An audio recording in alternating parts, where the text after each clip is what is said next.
A crescent grin, burning in a pumpkin face. Steel sliding through the dark. Boys on bikes racing past a cemetery as the scarecrow steps off his post. Follow the clues and win a prize, unless Sickle Jack finds you first. There's a chill in the air. Must be fall. Join me for a tale of Halloween. You will experience tales of horror, ghosts, and death. It is not recommended for the weak at heart.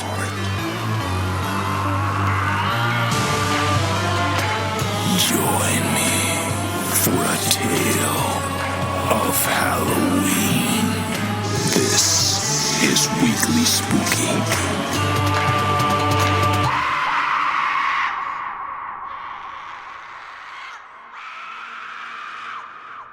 Hello, my spookies.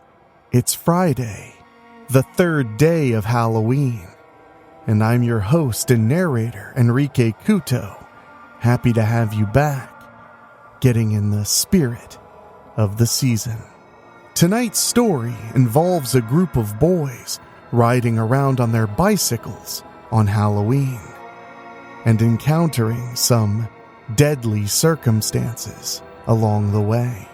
But before we get to that, I want to thank you for joining us and adding Weekly Spooky to your routine of terror for October.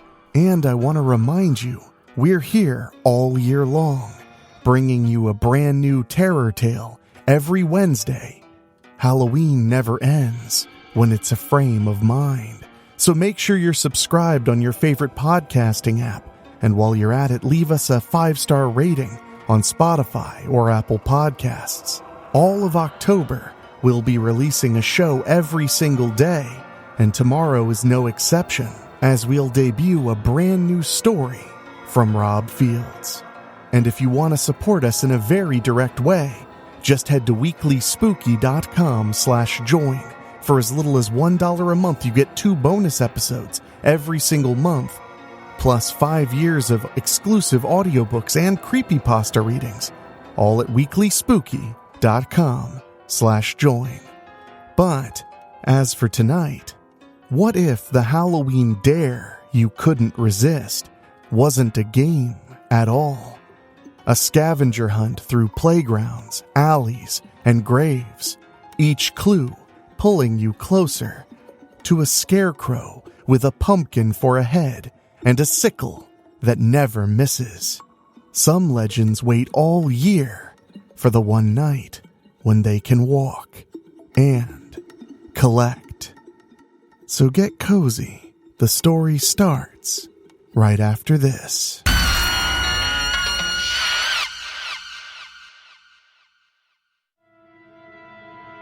Sickle Jack, the Harvester of Souls, by Joe Solmo. Hey, Tony, go kiss your mom goodbye so we can hit the road, Ryan complained loudly through the cold, crisp autumn air. Tony had a real clingy mom that always made him late for things with his friends.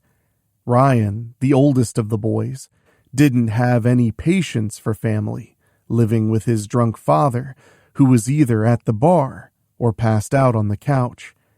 He was alone most of the time, unless he was hanging out with the boys. "Leave him alone, Ryan," Johnny said. He was the one holding all the eggs and bars of soap in his backpack. If Tony's mom got too close, she might see the look of mischief in their eyes. Or, even worse, smell the eggs Johnny forgot to refrigerate in his panicked hiding of them from his own mother. How bad can they really get in 3 weeks in a New England autumn anyway? Ryan leaned over the handlebars of his BMX and rested his arms on the padding there. It was starting to get dark out, and they still had to go get Bo, who lived on the other side of town, near the school they were going to destroy this Halloween. He had been looking forward to it all year, since their plans were foiled by Josh, the 10th grader, who knocked them down and hit them with their own eggs last year. It took a week to get the dried eggs out of his mullet. "Boys, be careful. Don't go missing like Sam Brait. A dreadful, dreadful thing," Tony's mom said. Then she continued after a pause. "Tony, I love you," she called out with a wave from the front door as he threw one corduroy-laden leg over the bar of his own BMX. He almost fell over with the effort to get out while the going was good.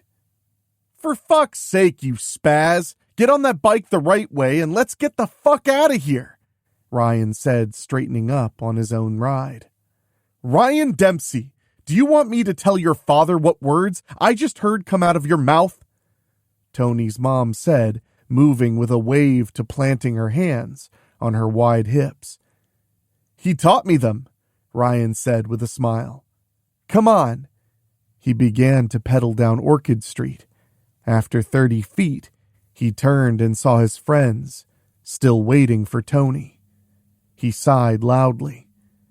"Tony, I love you," his mom said again. It was standard protocol at his house. Before he did anything, he had to tell his mom he loved her. "Are you coming, shithead?" Ryan called out. Tony looked back at his mother, then at Ryan, like he was caught in the tidal pool between two authority figures. He managed to pedal to the end of the driveway, where Johnny was with the backpack of doom. "Tony!" his mother called out, angrily. If he didn't say it back, his mom was likely to ground him. "Shithead!" Ryan mocked him. Johnny saw the look in Tony's eyes and knew he was about to short-circuit. He was a good friend, but not too bright. He can't walk and chew gum at the same time, so he didn't know what to do. "I love shit!" he yelled out with a confidence only a confused kid could muster, and pedaled off with the sudden adrenaline rush from swearing in front of his mother. "Tony, I'm telling your father!" his mother called after him, but the wind carried her words away with it through the 1980s suburbia. Johnny shook his head, smiled, and pedaled after his friends as the sun ducked behind the tree-lined street. They got to Bo's house right around 6:30, the buzz of the streetlights and distant children trick-or-treating reaching their ears as they sat on their bikes. "Tony, go get Bo," Ryan commanded. "I don't want to. His mom is weird," Tony responded and pushed up his glasses. They had fogged over on the ride across town. "How is she weird?" Johnny asked. He had never been to Bo's house before. "Ever since his dad fucked off, she's been all lonely and shit," Ryan said, and then punched Tony in the arm. "Almost as bad as this shithead's mom." "Worse," Tony said, with a distant stare that reminded Johnny of his uncle, the Vietnam vet. "What could be worse than your mom?" Ryan sneered. Just then, Bo's front door swung open, and he came storming out. His mom filled the doorway behind him in a robe, holding a bottle of whiskey. "Where are you going, Bo?" "Out!" "What about handing out candy with me?" his mom called after him. "I don't want to sit here all night," Bo said, picking his bike up off the lawn. He jumped on it and pedaled to his friends. "Bo! Bo!" his mom called out after him. "See, she's worse," Tony said. "I don't know about that," Johnny replied, and looked up at Bo's mom. Even with her disheveled hair falling around her face, she was an attractive woman. "Bo!" she called out again. "Shit, guys, hold on a second," he said, and turned around. "What, Mom?" "Don't forget where you came from," she called out, and flashed the boys.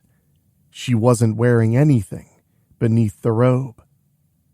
"What the fuck, Mom?" Bo called out. Johnny's mouth dropped. Ryan laughed and Tony looked down at his feet, embarrassed. "You came out of me and I can stuff you back in.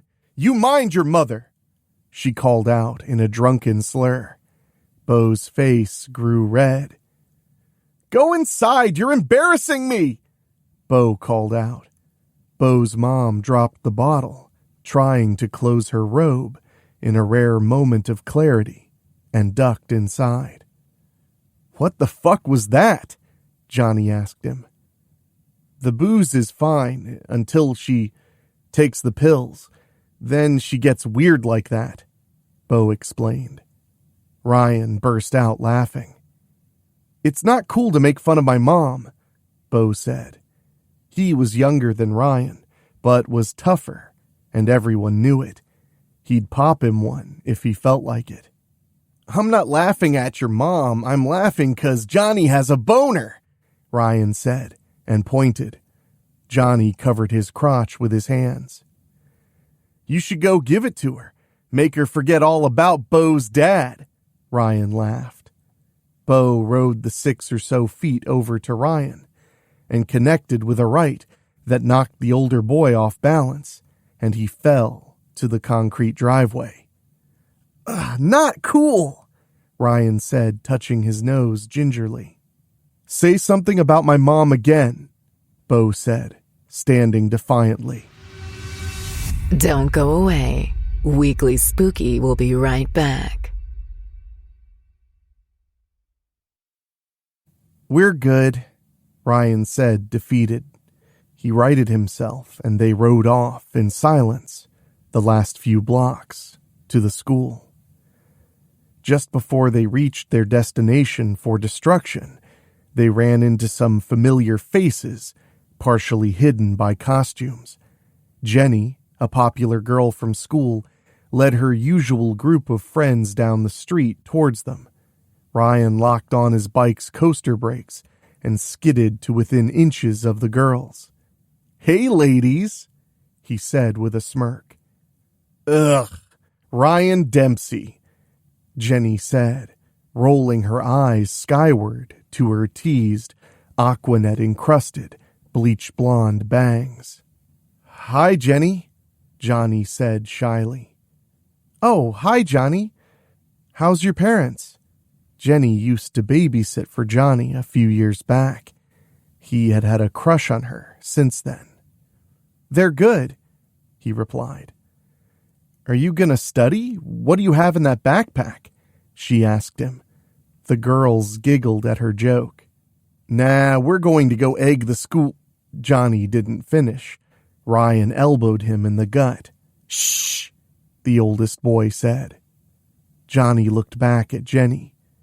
"Where are you girls off to?" he asked, masking the lost breath he suffered from. "Over to Tucker's house.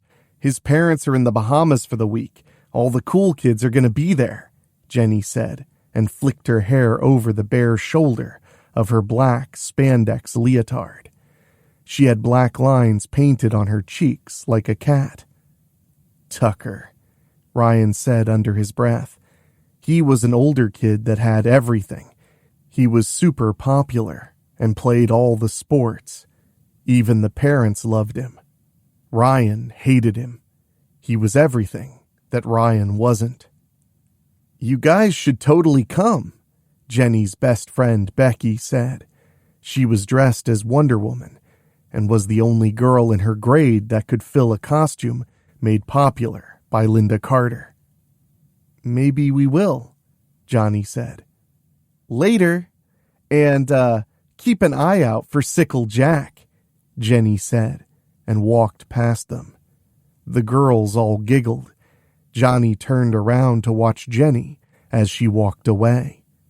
God bless spandex, he thought. We better get going before Johnny pops his tire with his boner, Ryan sneered. The boys finished the last of the ride and ditched their bikes in the hedges near the gym. They made their way, hidden by the shrubs, until they got to the larger windows of the classrooms. Egg me, Ryan said, holding out his hand, while keeping his eyes out for a target. You guys want to hit that party after? Johnny asked his friends. Tucker is an asshole, and they're all older kids, Bo said, handing an egg to Ryan. They don't really want us there. What was all that about Sickle Jack? Tony asked. Some bullshit meant to scare us, Ryan said, and went to chuck an egg. It broke in his hand, and the rancid smell of weeks-old egg reached the boys' nostrils. They began to gag and cough and had to leave the cover of the hedges. We can run around town with old rotten eggs and getting it on ourselves and possibly get in trouble, or we can go to a party with girls, Johnny reasoned. Bo nodded his approval. Real drunk girls, he added. All drunk girls do is puke and cry, Ryan said, wiping his hands on some dried leaves, then finishing on Johnny's backpack. Yeah, but you can feel them up while they do it, Bo reasoned. That's so wrong, Johnny said, taking off his backpack. He dropped it to the ground and heard the crack of more eggs. He kicked the pack into the hedges. He wasn't about to take that mess home with him. Fine, but let me wash my hands first, Ryan said, and headed back to the bikes. The boys pulled up to the party. All the rich kids had their cars lined up and down the street on both sides.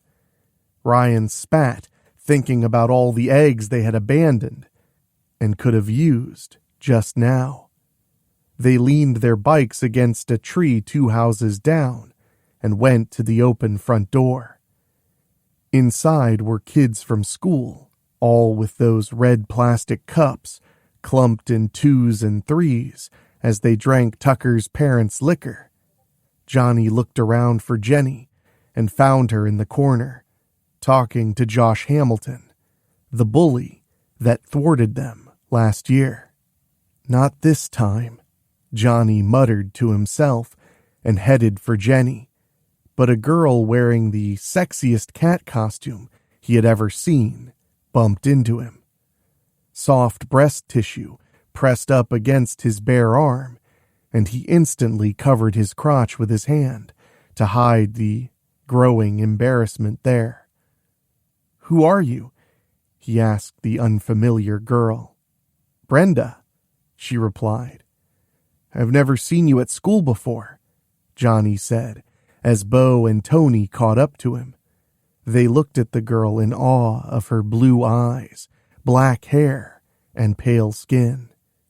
I don't go to this school, she answered. You Tucker's cousin or something? Tony asked. The girl nodded with a smile. She grabbed a few red cups and poured them drinks from the keg. The boys all took an uncertain look in the cups before drinking. What brings you to this lame party? Isn't there something more fun to do? She asked, and gestured the boys back towards the door where the music wasn't blaring in their ears. We were just checking it out on our way to the real party, Tony said, pushing up his glasses. Brenda laughed. You know what I like to do? She asked them. I hope it's kiss boys, Johnny said under his breath. At least, he thought it was quiet enough. I gotta get to know them first, Brenda said, and pulled a pack of cigarettes out of her cleavage. Johnny hadn't even noticed it was there. I know a great way to get to know someone. A Halloween-themed scavenger hunt. What's a scavenger hunt? Tony asked. It's like hide and seek, only better, Brenda said, and licked her lips. Give me 1 second, she said, and disappeared into the throng of people. Did you hear that? Better check the locks on your doors. Weekly Spooky will be right back. Come on, Johnny, we should go, Tony said. Yeah, she's just fucking with us, Bo agreed. Ryan approached them. He had 2 bottles of vodka up his sleeves. We got what we came for. Let's get out of here before they find out, Ryan said, and headed towards his bike. The boys followed. Ryan placed a bottle in each of the inner pockets on his jean jacket and turned to ride off, but Brenda stepped out from behind the tree. Here, boys, she said, and handed a paper to Johnny. You follow this, and at the end, if you find me, I'll give you that kiss, she said, and winked. A kiss for each of us? Tony asked. Sure. Follow the clues to find me, Brenda answered, and ran off down the street. Ryan took a drink from a bottle before shoving it back in his pocket. Hey, there's the kid I saw stealing liquor, Josh said from the door of the party. Tucker and Josh headed towards the boys, and they did not look happy. Let's get the fuck out of here, Ryan said, and pedaled off into the darkness. The rest of the boys hurried to catch their friend.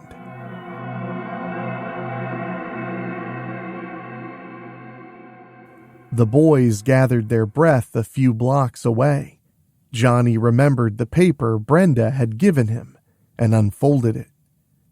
Sickle Jack loves to play, climb the jungle, swing away, smiling as he slices his prey. You'll be dead by the light of day. Is that supposed to be a clue? Bo asked, grabbing the paper from Johnny. Sickle Jack again. Wonder what's with all these bitches obsessed with him. He must have a pretty big sickle, Ryan said, and laughed. Climb the jungle, Tony said in thought. The jungle gym at the playground, Johnny said. Come on, let's go. The boys followed Johnny as he weaved around the late trick-or-treaters. They made it to the playground out of breath and excited. They quickly looked around for any clue as to what to do next. They found the playground, but what were they supposed to do there? They made it to the jungle gym and looked at the top. There was something up there. Another clue? Johnny was excited and dropped his bike on the hard ground and began to climb the metal dome. There they are! Came angry voices from behind. From Johnny's vantage point, he could see Josh and Tucker approaching them. Look out! Johnny called down to his friends. He was only a few feet from the note at the top of the jungle gym. Just a second more, and he could get the clue that gets him one step closer to his first kiss. Ow, you fuck! Came shouting from below. Josh had doubled over Ryan with a single punch and was now dragging him towards some pine trees. He threw Ryan into them with a thud. Who's gonna save you now? Josh sneered and took back the half-drunk bottle of vodka from the battered Ryan. His arm was bleeding where the sharp needles of the tree had penetrated his skin. Tony! Bo! Help! Ryan called out, but both boys were frozen in fear. Johnny looked down at his friends. If he went down there, he would get the shit kicked out of him too. What was he supposed to do? He unfolded the note in his hand and read it out loud. Sickle Jack loves to eat, feasting where the hobos meet, hide from the smile under the sheet, survived thus far, get a treat. Johnny recited the poem and looked down at his friends below. Just then, a gust of cold wind blew through the playground, followed by a quick, rolling fog. Just barely perceptible from within were two triangle orange eyes, aglow with flame. A crescent of a mouth sneered at the boy above Ryan. "Oh shit! Sickle Jack!" Johnny cried out and raced down the jungle gym to get to his bike. He tapped Bo and Tony on the shoulders, breaking the spell of fear that kept them in place. They turned their attention to Ryan. How were they going to get him away from Josh?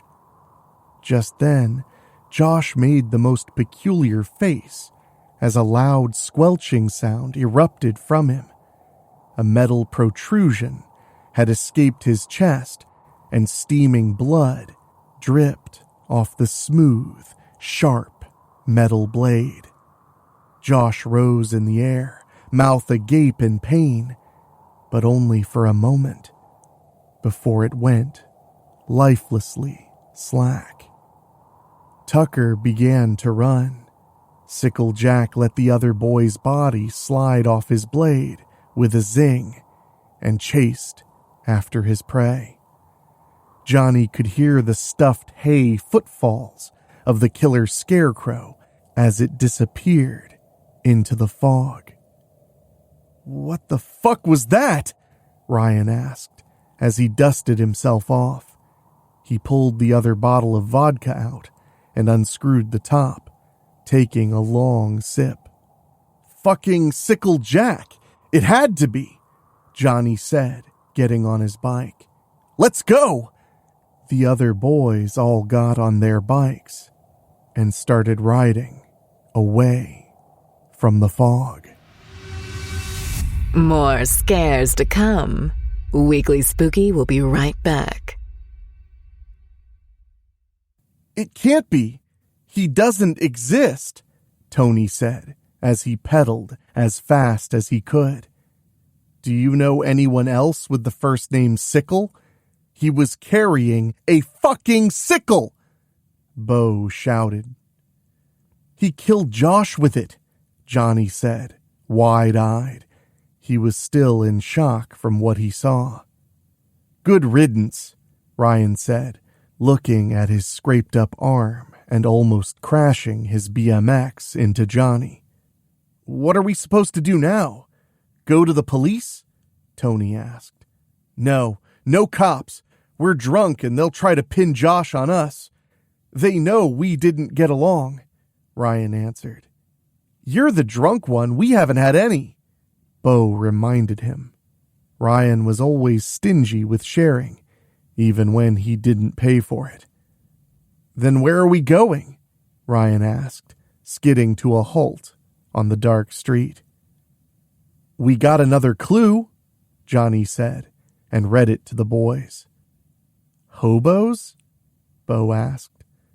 "The dumpster behind Willie's Convenience," Tony answered.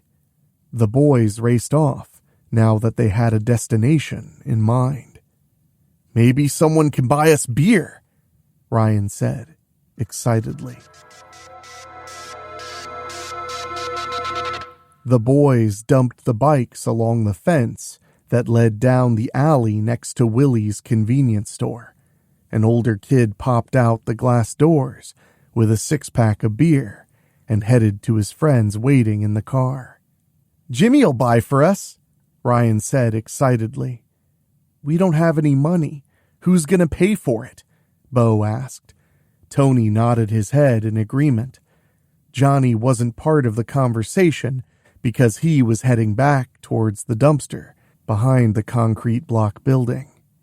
The drunk guy holding a glass bottle in a brown bag came meandering up the alley and bumped into Johnny. He took a few unstable steps back and shook his head to see straight. "Sorry, kid. Didn't see you there." "It's okay, mister," Johnny said, and looked past the drunk into the alley. It was dark, really fucking dark back there, and he was feeling a bit apprehensive. He turned towards his friends, who were arguing about money at the end of the alley. "Those kids giving you trouble?" the drunk man said, and reached into his pocket with his free hand and pulled out a knife. Johnny went wide-eyed, thinking he was about to die. He stood in fear as the drunk swayed back and forth on unsteady feet. I gotta go," Johnny managed to say after a moment. "Nonsense," the man said, then flipped the knife in his hand, catching the blade end. He offered the handle to Johnny. "If those kids give you trouble, you just jam that right in their ear and stir like you're making cocoa. You got me? They won't fuck with you again." The drunk finished. Johnny took the knife in his hand and looked it over, the blade glinting in the faint light from the mouth of the alley. He looked up at the drunk standing there. "Thank you." "No problem, kid." The drunk continued his journey towards the front of the alley, where the boys were now looking at Johnny. They gave the drunk man a wide berth as they leaned their bikes on the side of the building. "Make some cocoa, kid!" the drunk said, and almost fell over with laughter. "What was that all about?" Ryan asked.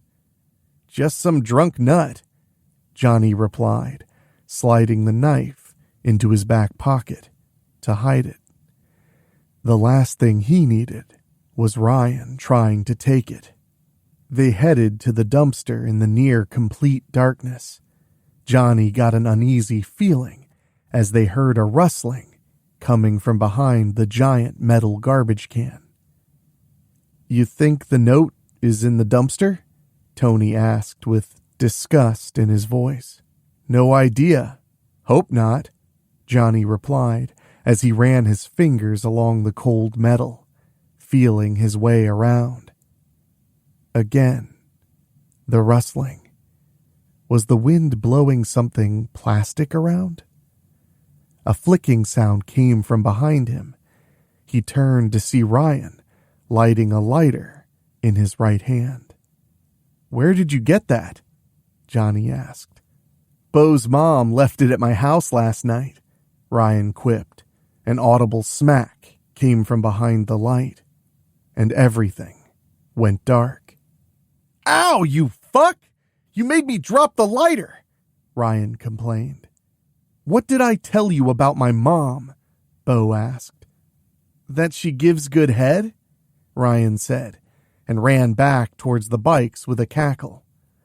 Bo and Tony chased after him. Johnny reached around on the pavement until he found the lighter and gave it a flick. In the dim light, he could just make out close objects. He walked around the side of the dumpster, looking for a note. Then he found what was making that rustling noise. On a blue tarp was a woman and a man. They were partially dressed, but were in the middle of it. Johnny saw the woman's boob hanging out of her unbuttoned shirt. He recognized her. She had a reputation in the town for both being a whore and being homeless. This must be her office, he thought. A flicker of the light revealed a folded note taped to the back of the dumpster. He had to step on the tarp to reach it. "Pervert!" he heard the woman say as he snatched the note. She threw something at him that broke when it hit the pavement behind him. "It's not like that," Johnny said, taking a step back. The man pulled his pants up and came at Johnny. The boy reached into his back pocket, wondering if the drunk guy had known this was happening behind the dumpster. "I'll teach you to ruin a man's paid-for good time," the man said, and lunged at Johnny, who took a step back, crushing the glass pipe further into the pavement. Johnny saw the familiar glow from the group of trees next to the tarp tent, and his blood froze. The pumpkin head of Sickle Jack appeared behind the man. Shh, it was only the wind. You're safe. Weekly Spooky will be right back. "What are you looking at?" he asked, and then called over his shoulder. "Cover up, darling. I'll be right back." Johnny heard a heavy thud and a wet sound coming from the darkness behind the alley. He tried to flee. He wanted to flee, but his British night sneakers were glued to the cold pavement. "Darling?" the man called out to the darkness.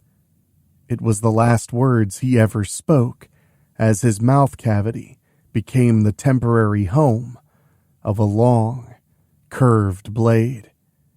The man's eyes widened as he watched the metal protrude farther and farther out of his mouth.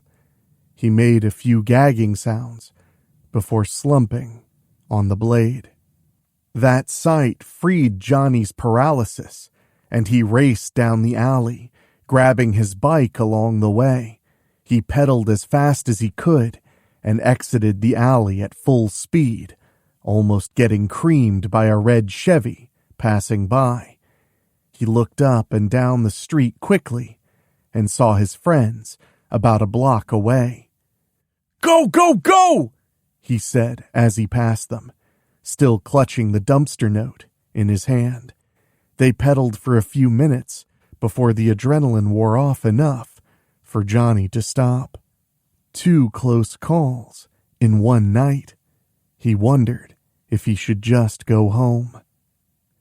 "Did you find the note?" Tony asked him.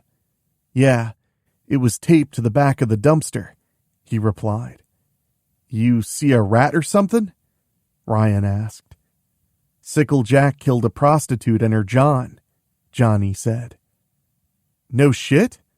Bo asked. "No shit." "What do we do now?" Tony asked. "We read the next note. It'll lead us to the girl. Maybe she can answer our questions," Johnny said, unfolding the paper. He noticed a drop of dark red blood from the man's face on the white note. "Sickle Jack among the dead, lighted by his pumpkin head. Watch out now where you tread, or end up in the pile of dead." "Fuck. We gotta go to the cemetery?" Bo asked. "Looks like it," Johnny replied.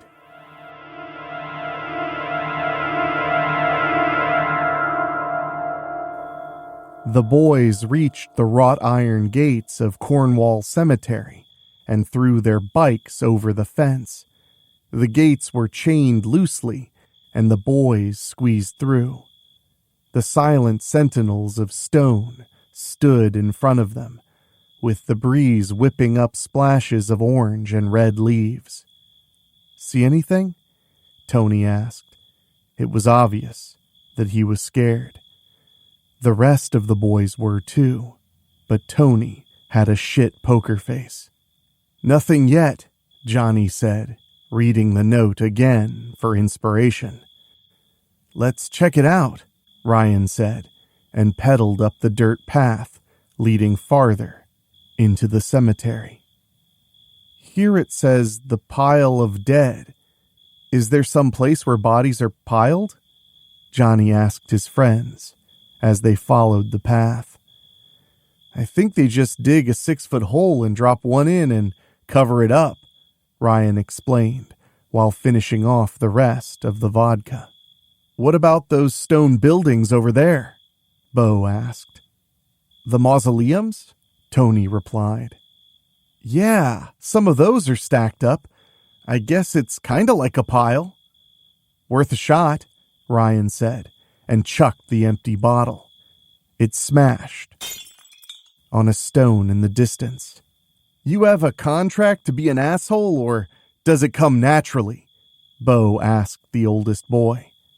Your mom pays, Ryan started to say, then thought better of it. What was that? Bo asked, cocking his arm back. I said, the moon's rays, Ryan lied. The moon's rays? Bo asked for clarification, knowing it was bullshit. Yeah, they're not very bright tonight. Ryan doubled down.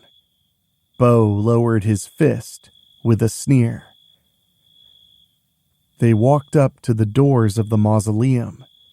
They, too, were loosely chained, like the gate. Who's going in first? Tony asked. You're the smallest, Ryan volunteered him. Tony shook his head in fear.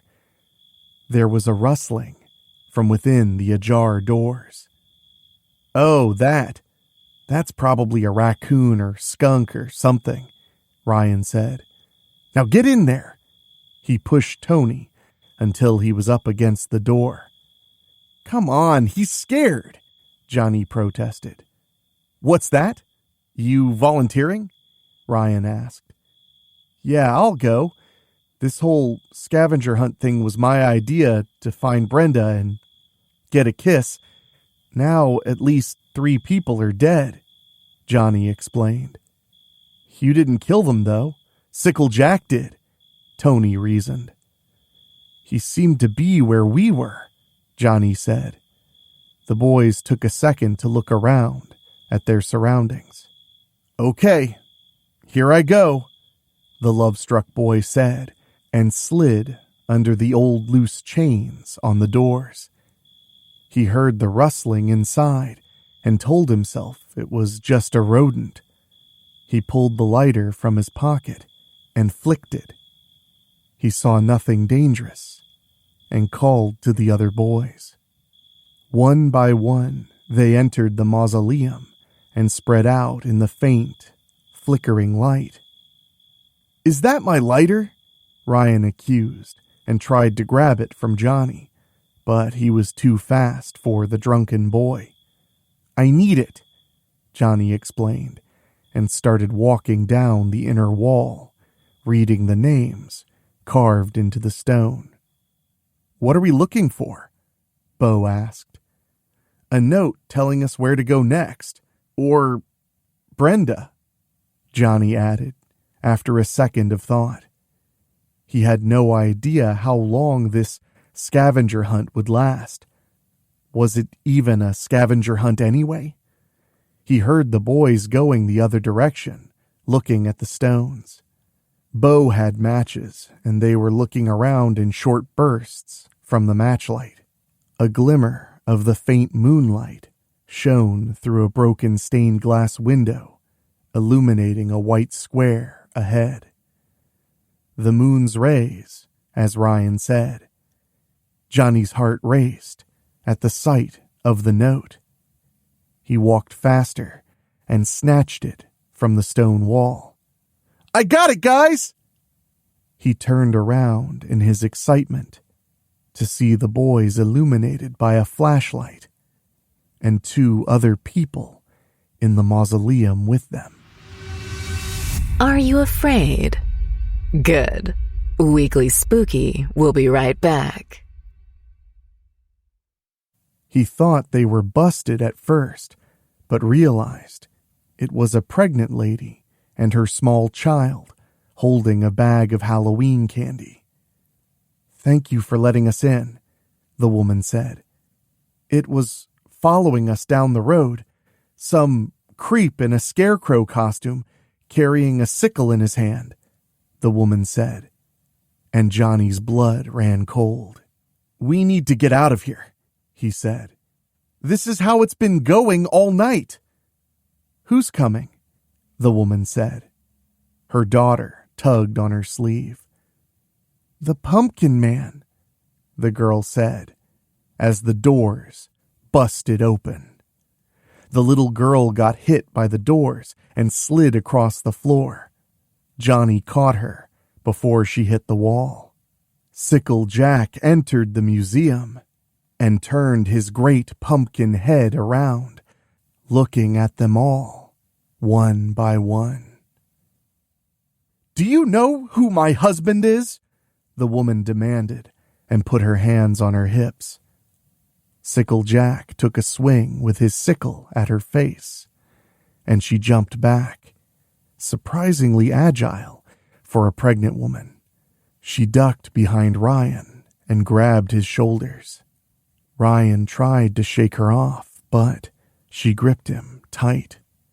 "Get off!" he commanded the woman. "I have children to live for," she called out as the head turned towards them. Sickle Jack took a step closer to Ryan and the woman. Bo and Tony slid out the door. Johnny grabbed the girl and led her to the exit and the relative safety of outdoors. Sickle Jack took another swing with his sickle, lower than the first. Ryan managed to dive to the side. He grabbed the flashlight and shined it in the face of Sickle Jack in an effort to blind him. Johnny heard the gurgling noises and knew what happened. Even before he looked, he stood in the doorway looking at the pregnant woman, clutching her stomach, bleeding. Sickle Jack had pulled the blade back out and wiped the fetus off on his straw-filled pants. It plopped to the floor with a final twitch, then went still. The woman's knees buckled, and she dropped to the stone floor on them. Sickle Jack swung again, burying the curved blade into her neck. It was stuck in her spine, and he planted a foot on her chest and gave a heave. The blade didn't budge. Johnny went outside, afraid he was going to puke at what he saw. Tears streamed down his face. Ryan came out after him and grabbed his bike. "We need to go," he said. "Go where?" Johnny asked. "Everywhere I go, that thing follows." "Oh, don't be a defeatist," Ryan said, and then looked back at the tiny body on the floor of the mausoleum.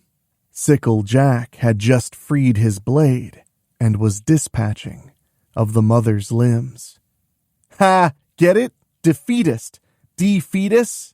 Ryan said. "You're a sick fuck," Johnny replied, and tucked the note into his pocket with the knife. Just then, Sickle Jack stepped out of the building and swung, catching Ryan in the ribs. The blade bit deep, and soon blood dripped down the boy's side. "Come on," Johnny said, grabbing the little girl and putting her on his handlebars. "Hold on."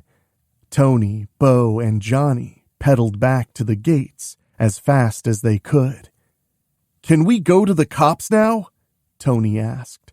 "Yes," Johnny said, as they threw their bikes back over the fence. They quickly pedaled down the street. "Wait! Wait!" the little girl cried out. "That's my Aunt Donna's house." The boys stopped dead and let the girl off the bike. She ran onto the porch of the house, knocking on the door. "I don't like being this close to the cemetery," Tony said anxiously. "Me either," Johnny said, and pulled out the note. "You found it. What does it say?" Bo asked. Sickle Jack loves his home, his needed comfort after a gloam. Though Sickle Jack ain't alone, his children rise from the catacombs. That doesn't sound good either. Where the fuck would Sickle Jack live? Pumpkinville? Johnny asked, stuffing the note back in his pocket. He observed the street they were heading down. Nothing out that way but farms and corn. The cornfields. He is a scarecrow, right? Bo asked after a second to think. Yeah, but maybe we should go to the authorities, he said. We should finish it. For Ryan, Tony said with determination. Fuck that guy. He's been an asshole his whole life. We don't owe him shit, Bo chimed in. Well, if I go out to the cornfield, there shouldn't be any innocent bystanders around to get hurt by Sickle Jack, Johnny said, feeling the knife in his pocket. I'm going to head out there. You guys should go home and be safe. What's a gloam? Bo asked. If you thought that was scary, just you wait. Weekly Spooky will be right back. Johnny really tried to get his friends to leave, but they wouldn't abandon him this close to the prize. He wondered, with a hint of jealousy, if they were doing it for the kiss. He wasn't sure how he felt about sharing Brenda, even with his best friends. They rode their bikes until there were no more streetlights illuminating the way. The faint starlight between the trees lining each side of the road was their only navigational beacon. Still, they rode on, knowing the fields would open up on either side soon. An occasional cloud made the night even darker. Johnny looked at his Casio wristwatch and saw that it was almost 11:30. His mom would kill him for being out this late. That is, if Sickle Jack didn't get to him first. Once they saw the rolling hills on either side of the road, they slowed down, looking for a scarecrow or any sign of where to go next. The cold air dried the sweat the boys had conjured during their speedy ride. There, Bo said, pointing into the field on the left. At the top of the hill stood two figures. It was impossible to tell who they were from this distance, but one had a large, round head, and even from the road, they could see the illumination. Sickle Jack waited for them. The other had to be Brenda. Johnny abandoned his bike in the ditch and carefully navigated his way through the barbed wire fence. He didn't wait for his companions as they headed towards his reward at the top of the hill. "Wait for us!" Tony called from behind him as he got tangled in the fence. "Shit! Can't take you anywhere," Bo said, and with an apprehensive glance at Johnny, stopped to help his friend. "Brenda, I made it! I followed the poem you left for me," Johnny called out, showing her the scraps of paper he had collected. There was something different about her. She turned to Sickle Jack, who just stood at her side as he neared them. "Go get them. Bring them here," she said, gesturing to Bo and Tony, who were working their way up the hill towards them. "Do I get that kiss now?" Johnny asked. Brenda considered him for a second. "Not quite yet, but soon, cutie," she said, and turned towards the pole in the ground that normally would hold a scarecrow. "You live out here?" Johnny asked. He was infatuated with her. He couldn't tear his eyes away from her beauty. Did she always have pointy ears? He was wondering if her hair had been covering it earlier when he met her. She was still wearing the same costume. Why would she change her hair? He must have missed it before, he told himself. Tony landed on the ground in front of them, followed by Bo. Both were bleeding. "Not there! On the pole!" Brenda yelled with an exasperated sigh. Sickle Jack dragged Johnny's friends and began to tie them up back to back around the wooden pole sticking out of the ground. "What's going on, Brenda?" Johnny asked when his love-struck brain finally processed the scene in front of him. Both of his friends looked unconscious. Were they hurt? "Just getting everything ready. Did you know that tomorrow starts a new year? Samhain is upon us," she said, raising her hands to the sky. Were there that many clouds before? Johnny found it hard to concentrate. "Do the little one," Brenda said to Sickle Jack. He swung his namesake blade and slit Tony's throat. First one way, then again on the backstroke. 2 arcs of blood spattered down on the dry, cornstalk covered ground. A rumbling began, and Johnny's neck hair stood. "Tony?" he asked, dumbfounded at the senseless violence he had witnessed. Suddenly the rumbling stopped, and from the drops of blood, mushrooms began to grow in a perfect circle around them on the hill. "New year, new me," Brenda said, as the mushrooms grew into familiar shapes in the dark. In front of Johnny was Josh, Tucker, Ryan, the whore, and the businessman from the dumpster, as well as the woman and even the fetus from the mausoleum, all standing in a circle around them. "How?" Johnny asked. Brenda ignored him. "Finish the task, then get back to your post," Brenda said to Sickle Jack. The pumpkin-headed scarecrow rounded on Bo and lifted his chin. "No!" Johnny screamed and jumped on Sickle Jack's back. He pulled the knife out of his pocket and buried it into the side of his large pumpkin head and twisted it around. It seemed to have no effect on him. "Like you're making cocoa," came the drunk's voice from behind him. He was among the mushroom people in the circle. Sickle Jack must have gotten him, too. He slid off of Jack's back in despair when he heard the wet squelching of the monster's blade sliding through Bo's flesh. Johnny dropped onto the ground, tears temporarily blinding him. "No, fight, please, it's more delicious that way," Brenda said with a laugh that sounded inhuman. Were her eyes always black?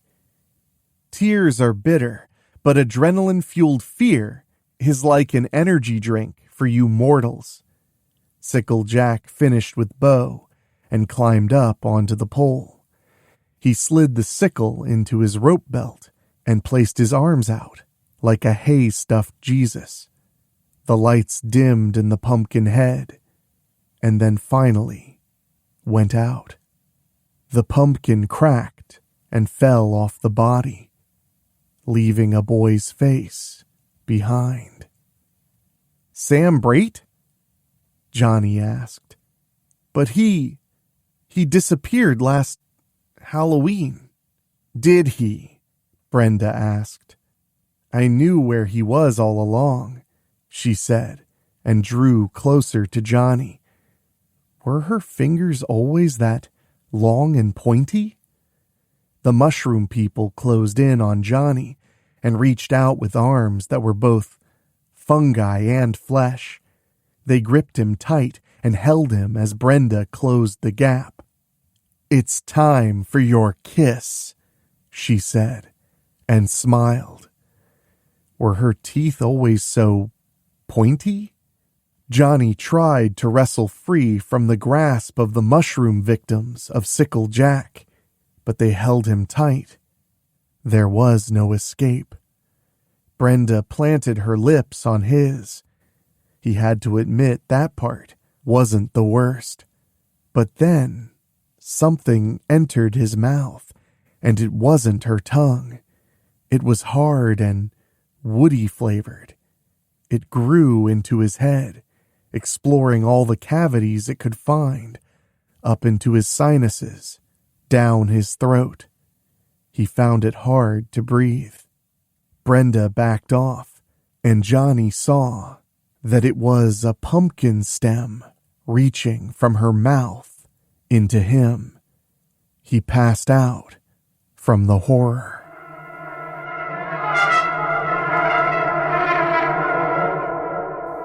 Johnny's eyes opened, and he tried to focus his vision. He was standing on something. He was taller than the vague shapes of people he could barely see. He blinked a few times to try and clear his vision. He couldn't move. His arms weren't currently cooperating with him. A few seconds passed, and his vision did clear. He saw Brenda standing in the field, a few feet below him. The mushroom people were feeding on the body of Sam Brait. His vision darkened again, and he passed out. When he awoke, he was in the same spot, only Brenda was there this time. He tried to speak, but found he couldn't. "Arise, Sickle Jack. I come to you on All Hallows' Eve to reap for me," Brenda said. Johnny found himself climbing down from something until he stood on the ground in front of her. He turned to see what he was standing on, and was horrified to see that it was the Scarecrow's pole in the field. "Face me, Sickle Jack," Brenda commanded, and he turned to face her. She gave him a wicked smile. "Come, it's time to reap this year's harvest," she said, and led Johnny off towards the road. He passed a puddle and looked down, horrified, at the pumpkin head, looking back up at him.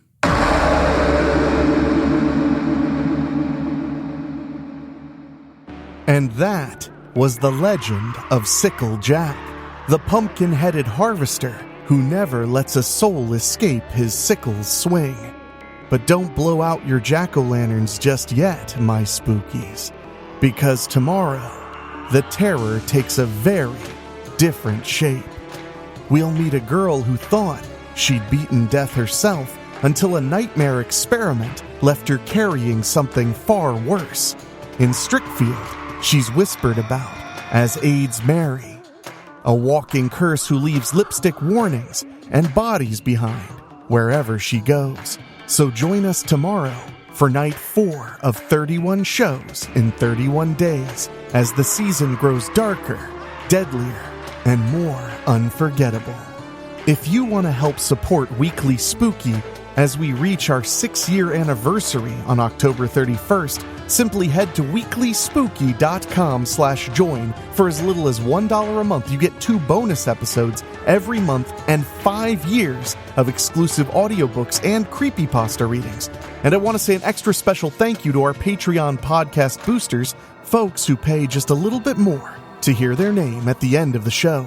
And they are Johnny Nix, Kate and Lulu, Jessica Fuller, Mike Eschewey, Jenny Green, Amber Hansford, Karen Weemet, Jack Kerr, and Craig Cohen. Thank you all so much, and if you want to hear your name at the end of every episode of Weekly Spooky, head to weeklyspooky.com/join and select a tier at $15 a month or higher. It really makes a big difference and helps me keep the show going and going and growing. But now it's time for me to get back to work, so I'll see you here tomorrow when we unveil AIDS Mary, Patient Zero by Rob Fields. For myself, for my executive producers Rob Fields and Bobbletopia.com, my producer Dan Wilder, and my composer Ray Mattis, I will talk at you, well, after the harvest. Thank you for listening. Make sure to find your way back next week. But for now, you are safe. Trust me.